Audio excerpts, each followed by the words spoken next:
Hey guys, so in this video we'll try to understand the adjacency list representation of a graph. In the previous video we already saw how to represent a graph with the help of adjacency matrix. Now to understand that, we will have a look at this example over here and we will try to represent this directed weighted graph with the help of an adjacency list. Alright, so let's just get into that.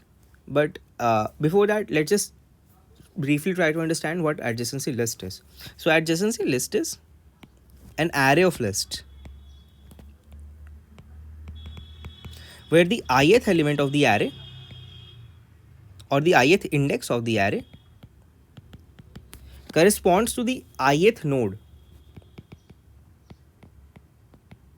of the graph. So basically the ith index of the array, it's going to point to a list that stores all the ith index points to a place that is points to a list that stores information about the info about the all the nodes that are adjacent to the ith node. So nodes that are adjacent to the ith node. So this is what an adjacency list does. So let's just try to draw that and to understand it better. So since we have 5 nodes in here, so there will be total of 5 indices in the array. So basically this is one based indexing for simplicity. In this case, while implementing, we will change this one based indexing to 0 based indexing to accommodate with the programming languages. So basically like I said, each index of this array will be pointing to a list. For example, the first, let's say first index is pointing to L1, second is pointing to L2, third is pointing to L3, fourth is pointing to L4, and the fifth one is pointing to L5 over here. So what are these L1, L2, L3, L4 and L5? So these lists Li, in most standard implementations, they are linked list. In cases of competitive programming, it's very common to actually use a dynamic array as a replacement for linked list. So when we try to implement actually graph algorithms, we will also use this dynamic array implementation of this adjacency list. But for now, for the sake of let's say better understanding, we will have a look at the linked list representation of this entire adjacency list.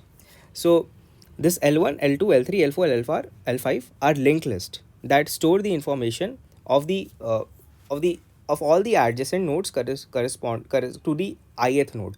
All right, so what will this L1 contain over here? So if you notice, all the adjacent nodes to the first node are 1, 2 and 3. So L1 will contain the information of the nodes that are connected to first node, and also the information of the edges, that is the weight of the edges that are connecting these nodes to the first node or over here. All right, so the nodes that are connected to the first node are 1, 2 and 3. So there are 3 different nodes. So the linked list over here, L1, will have 3 nodes in itself. Now if you do not know what a linked list is, you might want to actually Google this up. So basically it's important to understand linked list to understand why we are having this structure in the first place. Now let's say that the 3 nodes are corresponding to the first, second and third node over here. So they will be 1, 1, where the second part is actually the weight of the edge connecting the first node to the first node. The second node will be corresponding to 2, -3, where -3 is the weight of the edge connecting the first node to the second node, and in the same way the third node will be equals to 3, -4. In the same way, L2 will have 3 nodes corresponding to 3, 4 and 5. So connecting to 3, the weight of the edge is also equals to 3. The connecting to 4, the weight of the edge of 7, and connecting to 5, the weight of the edge is 9. L3 will have 1 node in total because there is only one outgoing edge out of L3, and the node of the linked list will represent 4, 2, and L4 and L5 will be empty because there is no outgoing edge from the fourth and the fifth node. All right, so basically this is how an adjacency list is actually used to represent a graph over here. It's a very straightforward representation. So basically there are a few advantages of this adjacency list compared to adjacency matrix. The first advantage is that it is compact. So if you remember, the space complexity of adjacency matrix was O of n square. In the same in O of, or you can say O of v square, where v is the number of vertices. All right. So the space complexity of an adjacency matrix was O of v square. In the same way, this our space complexity over here is O of e plus v, where e is the number of edges and v is the number of vertices in total. So this is our space complexity over here. Now we also have some other advantages. Let's say I am asked, tell me all the nodes that are adjacent to the ith node. So for that I can I can iterate over li, and I will get all such nodes in O of e of I time, where e of I is the number of outgoing edges from the ith node. But in the same way, if I try to iterate over the adjacency matrix, I would have to iterate over the entire ith row, and that would take O of v time. So these are two strong advantages of an adjacency adjacency list over here.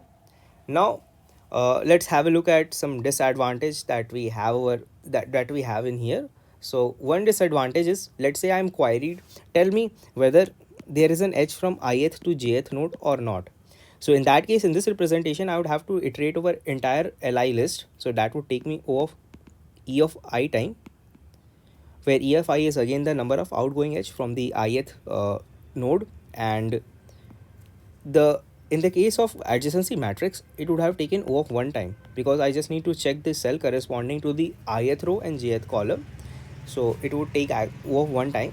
So basically we will also look at some other very strong advantages and disadvantages of the linked list, sorry, the adjacency list and the adjacency matrix representations when we start implementing some very common graph algorithms. So I hope to see you guys in the next video.